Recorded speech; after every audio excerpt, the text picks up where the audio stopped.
Buenas tardes, buenas noches, buenos días, depende de la hora que me veáis. Mira, me encuentro aquí con la defensa del velero, es lo que me quedó de recuerdo del velero que tuve, que ahora os cuento. Me salvó de dar mil impactos contra el vecino cada vez que atracaba y salía. Tanto las suyas hacia mí como las mías hacia él. Pues bueno, os cuento, este vídeo igual no va a ser tan atractivo como los demás porque voy a alargar mucho y no esto. Pero realmente yo creo que la información que voy a soltar o todo lo que voy a explicar me gustaría que sirviera, diera a comprender o romper una lanza es la similitud. O sea, yo me encuentro que en el caso de que tuve un velero durante 8 años, lo disfruté mucho, es una etapa que ya pasó. Y bueno, y ahora actualmente pues tengo una camper y viajo con ella. Entonces, estoy con los conocimientos de toda la experiencia que he tenido con un velero y ahora la que estoy viviendo con una camper, ¿no? Entonces, realmente en cuanto a tamaños, en cuanto a velocidades, en cuanto a equipamiento, excepto la movilidad, todo lo demás son muy similares, ¿no? O sea, hablamos de un intermedio de un barco de 7 metros, no de 40, no me gallates. Y bueno, pues yo quería explicar simplemente un montón de cosas y similitudes que hay, ¿no? Por ejemplo, en la titulación para llevar una camper, pues necesitamos un carnet de conducir que se renueva cada 4 o 5 años o 10, no sé. Y te habilita para llevar 3.500 kilos como máximo de peso. En un barco, pues pasa lo mismo. También este sí que se renueva cada 4 años y te habilita pues para navegar unas ciertas millas. Sí que es cierto que hay unos tramos, ¿no?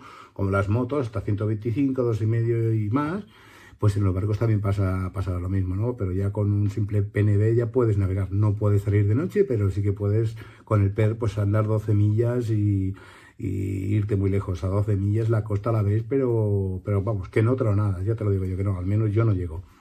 ¿Qué más? Bueno, en cuanto a las medidas del velero, el mío hacía 7,40 por 2,95 y la camper hace 6,36 por 2,15. Son unas medidas similares.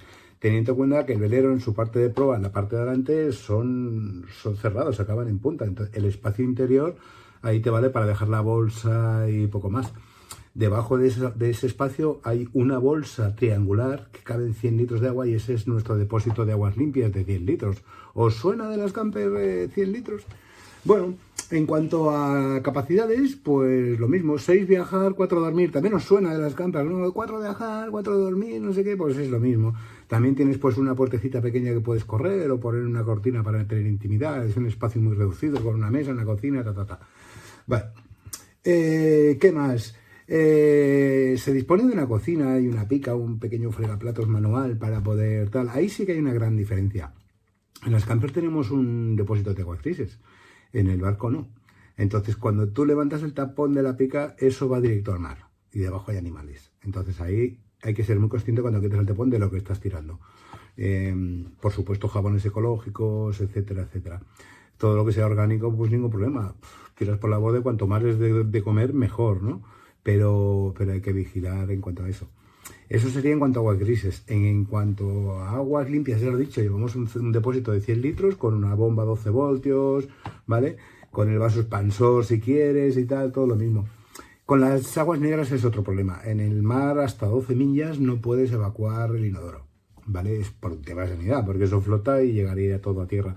A partir de 20 kilómetros, que son las 12 millas, sí que está permitido coger y abrir libre el baño y que salga todo. Aclaraciones, pues bueno, tienes una llave especial, llevas un depósito que por ITV te lo hacen pasar, ¿vale? Si tu barco está habituado para eso, para esa distancia, llevas un depósito de aguas negras con una llave expresa que si estás dentro de esas 12 millas que no puedes, debes llevarla, ¿vale? Abierta para que vaya justo a ese depósito. Pero luego te encuentras un problema, que llegas a los puertos y la mitad de los puertos no tienen la máquina succionadora. Llevas un taponcito como por el que se carga el agua en las camper, pues igual para succionar, y muchos barcos eso no tienen. Con lo cual es un problema.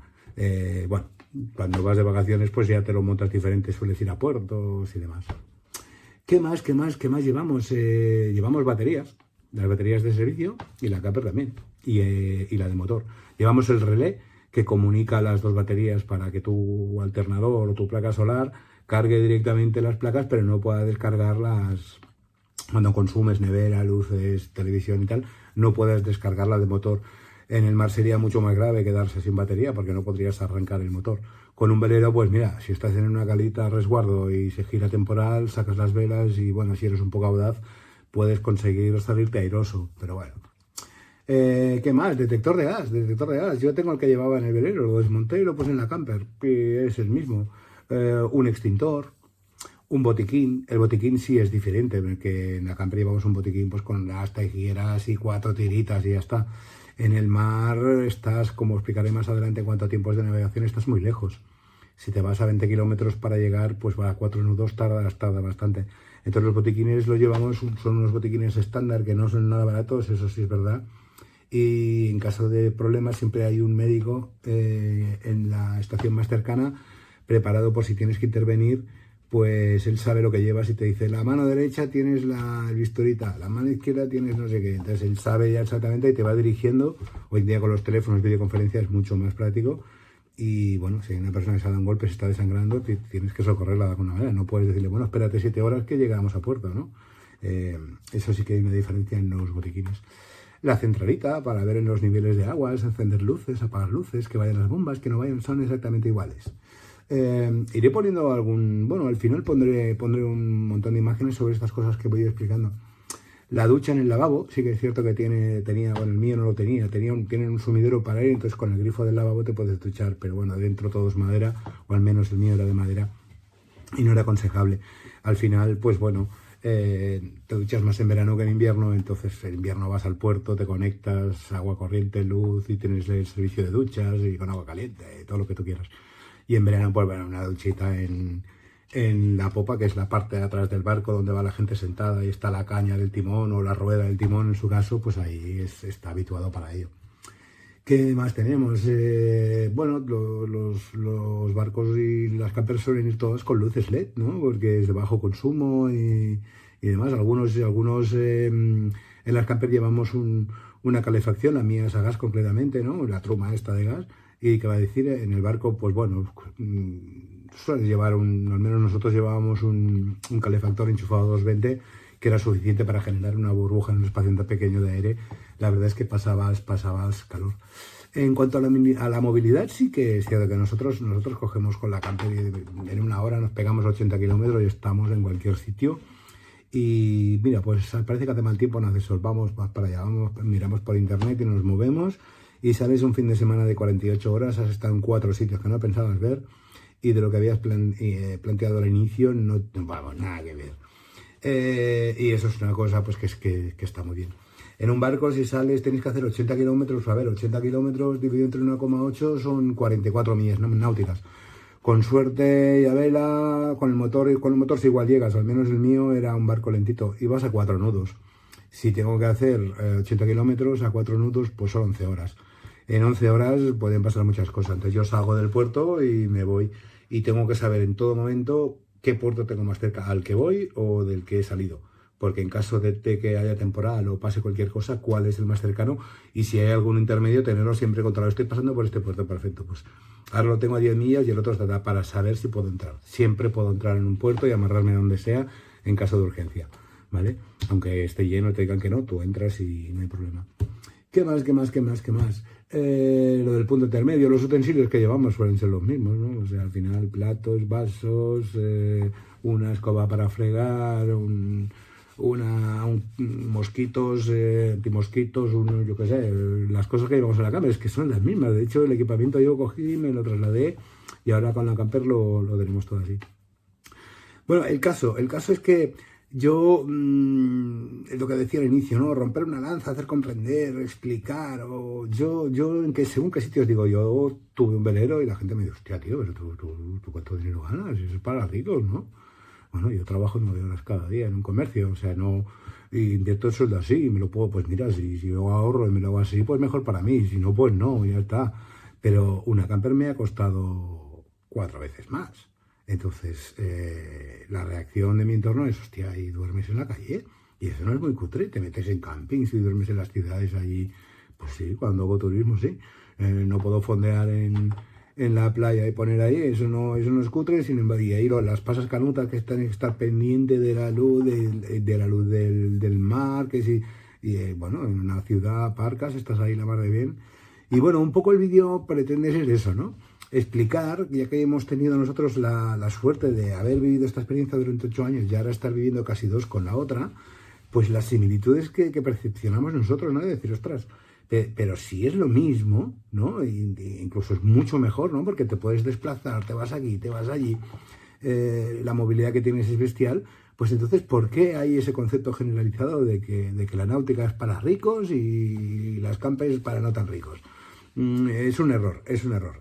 Sí que es cierto, ¿no? Que el barco, con las eslaras que he dicho, el confort interior es muy similar a la camper y fuera de este tramo, pues puede haber diferencias. Siempre hay el típico que va con gorrita blanca, calcetín blanco y mocasines náuticos, pero eso es otro mundo. Y luego también los hay que va con barcos que ya ves que ya salen medio pinchados, que están a punto de hundirse, eso también es otro mundo. O sea, hablamos de sentido común, ¿eh? De nada importante. Pues bueno, y colgaré unos vídeos para que veáis fotos de neveras, como, bueno, los mantenimientos del barco, ahí sí que hay una cosa que es diferente, ¿no? Pero claro, vamos a ver, si tú tienes una camper y estás todo el día por la montaña, y no es 4x4, y estás todo el día subiendo bordillos, pisando piedras, derrapando, pues bueno, esas ruedas, yo no sé qué valen las ruedas de vuestra camper, pero las mías creo que no son baratas, no las he cambiado aún, pero tienen pinta de que no. Vamos a poner el mismo civil en el barco, ¿no? Si yo cojo en el barco y hay un viento de 30-40 nudos y salgo con todo el trapo abierto, con todas las velas abiertas, pues bueno, vendrá una chufla de viento y me las va a romper. Son de trapo, están preparadas para eso, pero no son de hierro. Entonces, si las usas mal, también se rompen y hay que cambiarlas y tampoco son baratas. Bueno, pues estamos en lo mismo, ¿no? Sí que es cierto que hay una cosa o dos que son más caras, ¿vale? Que es el amarre. El amarre sí que es un poco más caro, cuesta casi el doble que la camper, ¿no? Y otra cosa que hay que hacer es el mantenimiento anual, pero también he dicho dos, pero es una, que es esta que os decía, ¿no? Porque la otra es el mantenimiento anual. Una vez al año hay que coger una grúa, coger el barco, sacarlo, dejarlo en una cuna, rascarlo con una Karcher, pintarlo y tal, pero si te lo haces tú, eso tampoco es, la pintura no es cara, ¿no? Y luego coger y volverlo a tirar. Entonces el coste de la grúa, viene a ser como la revisión de un coche, porque vas a dar revisión del coche y que si el aceite, que si el manguito, que si no sé qué, que si el gas del aire acondicionado. O sea, al final una revisión anual es lo mismo. Pues eso, que las similitudes son muy, muy, muy parecidas y nosotros hemos estado, pues muy recientemente ha sido dejar el barco, coger la camper y ahora después de casi 2 años, pues yo me veía con las ganas de explicarlo, ¿no? De decir, ostras, pues mira, ya que estoy buscando argumentos para explicar en YouTube y tal, igual, pues este sería uno bueno porque realmente hemos visto que las similitudes son chulas, son muy similares. Oye, os dejo aquí ahora unas imágenes para que veáis y realmente comentarme si es que no lo veis así. Sí que es cierto que un velero, pero mirad, velero de 37 metros con un poco de camarote, veréis que es que valen 20 y pico mil euros y las camperas de segunda mano ya están el doble o el triple. Es que sí, tienes que tener el carnet, pero en el coche también, bueno, todo lo que he explicado, ¿no? Pero al final es todo lo mismo, todo lo mismo. Pues bueno, ahí van las imágenes. Venga, un saludo.